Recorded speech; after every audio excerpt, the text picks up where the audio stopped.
بسم اللہ الرحمن الرحیم۔ شروع اللہ کے نام سے جو بڑا مہربان نہایت رحم کرنے والا ہے۔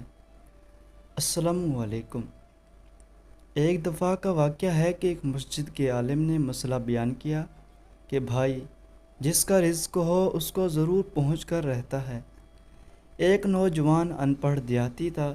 اس نے کہا، یار اس کو آزماتے ہیں کہ میں جب نہیں کھاتا تو مجھے رزق کیسے پہنچے گا۔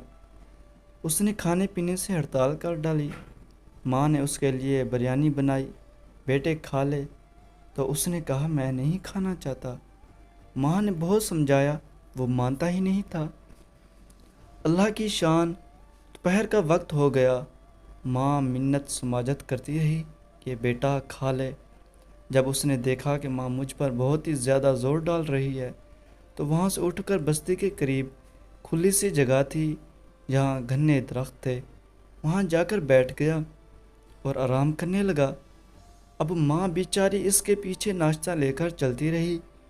وہ بھی وہیں پہنچ گئی۔ بیٹے کچھ کھا لے۔ اس نے کہا، امی جان مجھے اب مجبور نہ کریں، میں نے نہیں کھانا۔ خیر ماں کے کاموں میں دیر ہو رہی تھی تو اس کا کھانا وہیں رکھ دیا اور واپس گھر آ گئی۔ اب اس کو بھی گرم گرم کھانے کی مہک آ رہی تھی اور اس کا جی بھی چاہ رہا تھا کہ وہ اٹھ کر تھوڑا کھانا کھا لے۔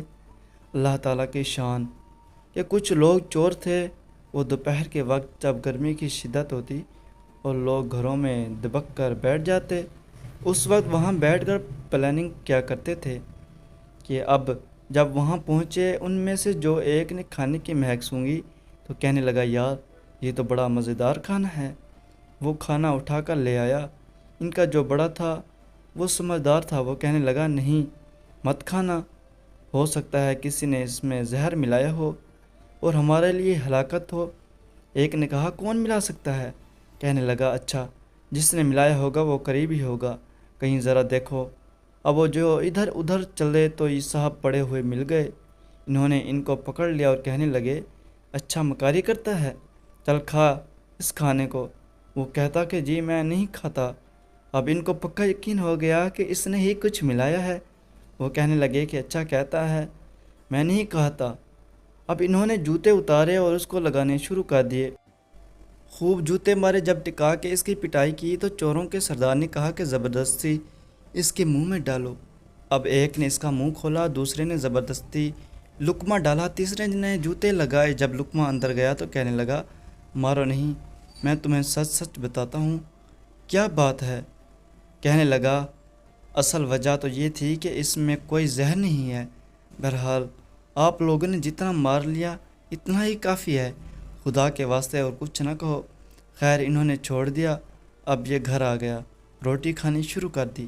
جب اگلا جمعہ آیا تو مولانا صاحب نے پھر آگے اپنا مسئلہ چھیڑا، مزید آیتیں اور حدیثیں بتائیں۔ یہ غور سے سنتا رہا۔ جب جمعہ پڑھ لیا تو اٹھا اور مولانا صاحب سے آ کر ملا۔ کہتا ہے، مولانا صاحب آپ مسئلہ ادھورا بیان نہ کیا کریں۔ انہوں نے کہا، کیا مطلب؟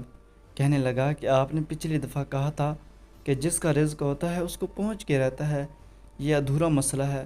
پورا مسئلہ یہ ہے کہ جس کا رزق ہوتا ہے اس کو پہنچ کے رہتا ہے، اور اگر نہیں لیتا تو جوتے بھی کھانا پڑتے ہیں۔ واہ میرے مولا، آپ کیسے دینے والے رازق ہیں، کیسے پہنچانے والے رزاق ہیں۔